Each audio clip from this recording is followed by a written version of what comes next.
o Google anunciou o encerramento da digitalização de arquivos de jornais em todo o mundo.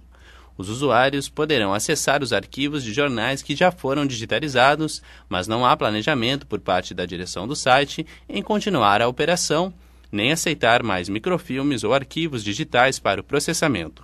O projeto, lançado em 2008, foi realizado com a colaboração das empresas de comunicação. No final de maio, o site anunciou que não irá mais disponibilizar esta ferramenta. Estimativas dão conta que o Google teria digitalizado um acervo de aproximadamente 2.000 veículos, antes de pôr fim às operações. O jornalista australiano Ben Grubb foi preso depois de divulgar uma imagem privada do Facebook para ilustrar uma matéria sobre as brechas de segurança da rede social para o jornal Sydney Morning Herald. Grubb havia escrito sobre as falhas de segurança da rede social relatadas por um perito em segurança e acabou caindo no próprio crime que havia denunciado. Além de divulgar uma fotografia privada do Facebook, a foto em questão era de uma mulher casada com um famoso hacker da empresa de segurança Pure Hacking. Após o interrogatório da polícia, Grubb foi preso e teve seu tablet, no qual escrevia a matéria, confiscado. O repórter já está em liberdade. 8 norte-americanos moradores da cidade de Nova York estão processando a China e o maior buscador do país, o Baidu, por conspiração e censura de conteúdos pró-democracia na China. O processo defende que o governo chinês e a companhia violam os direitos garantidos pela Constituição americana. O processo é o primeiro do tipo e acusa o buscador Baidu de agir como potencializador das políticas de censura do governo no país. O processo exige indenização de mais de $16 mil, mas não exige nenhuma mudança na política do Baidu.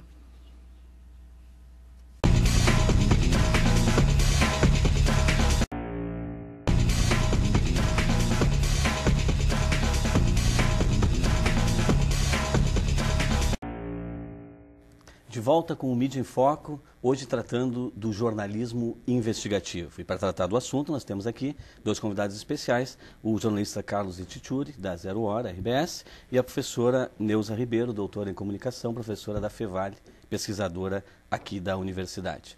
No primeiro bloco, nós conversamos um pouco sobre o que é o jornalismo, quem faz, características, dificuldades. E agora, nesse segundo bloco, a ideia é aprofundar isso ainda mais, começando uma provocação de contextualização. Nós vivemos hoje num universo de hipercomunicação, com possibilidades tecnológicas que modificaram muito os nossos processos. O que o jornalismo investigativo leva nessa situação? Ele é mais fácil, ele é mais difícil, ele é mais complexo? O que você pensa, Carlos? Eu acho que ele é mais complexo, porque cabe ao jornalista agora, nesse universo farto de notícias, né, ter a capacidade de buscar as notícias que realmente são importantes, ou as informações que realmente são importantes, tirar o joio do trigo, né, nesse emaranhado de informações, e muitas, inclusive, que não são fidedignas, não são precisas.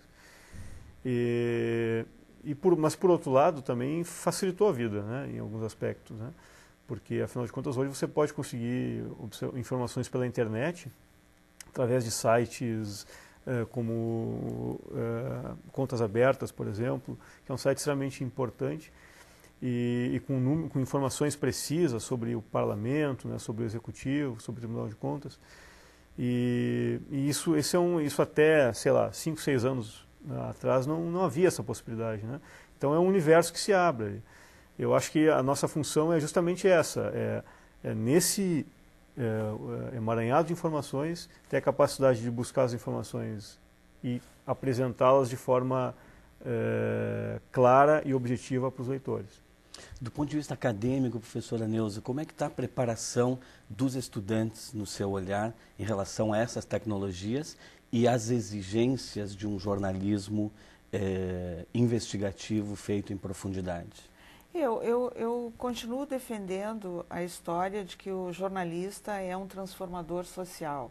E eu acho que cada vez mais o papel da universidade é de subsidiar os estudantes no sentido de que ele tenha conteúdo teórico, ele tenha conteúdo relacionado às ciências sociais, às ciências antropológicas, enfim, que o estudante seja e o futuro jornalista ainda seja um profissional que esteja conectado com as questões sociais, né?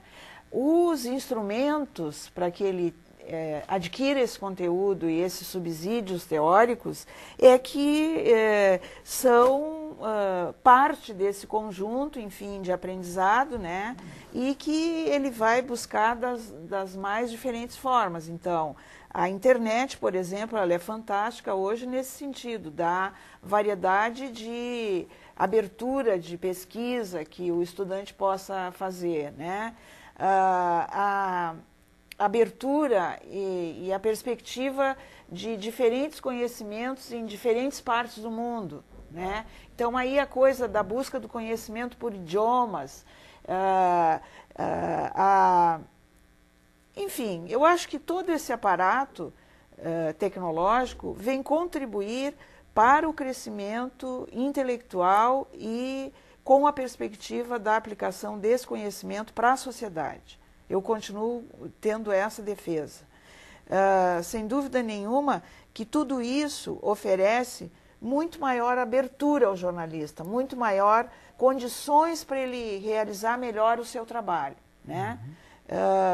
Muito mais para ele apurar melhor, muito mais para ele identificar melhor o que é realmente informação, muito mais para ele trabalhar melhor com o factual voltado para o público diretamente. Enfim, questões que estão aí fazendo parte do conjunto de elementos que o jornalista precisa ter apropriação. O que é importante também, professor, me parece, do seu ponto de vista assim, de quem está dentro da redação, né?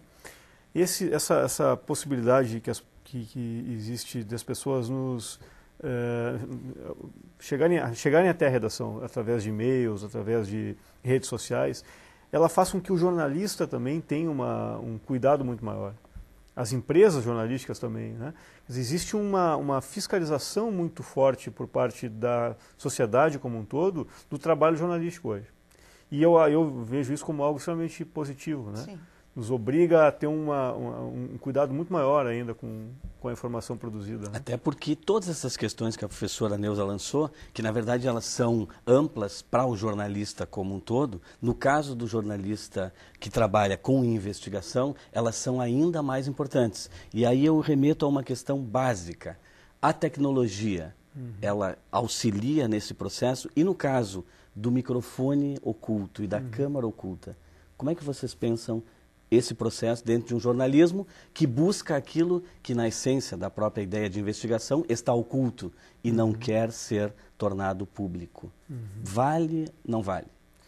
Eu particularmente acho que o limite aí da câmera oculta ou do microfone oculto é o delito, né? O jornalista não cometer um delito para obter uma informação, entende? E nem se posicionar de forma a incentivar, mas a gente tem uma outra definição melhor, mas a levar que a pessoa faça um delito, entende? A estimular um delito para provar uma tese, né? Eu acho que esse para mim é o limite na utilização da câmera oculta.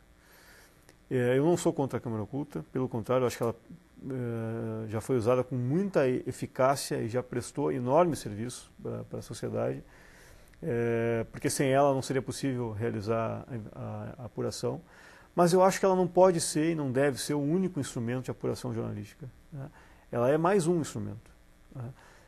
Como a gravação, por exemplo, né, de um telefonema por parte do jornalista, né, que é autorizado por lei, ou de uma conversa por parte do jornalista, ela também é um elemento de apuração. Mas ela não pode ser o único, né? Isso eu acho que é chave, né? Junto com a câmera é preciso que se busque informações factuais de outra forma, é preciso que se tenha relatórios, por exemplo, produzidos, que se cruze informações sobre a vida, por exemplo,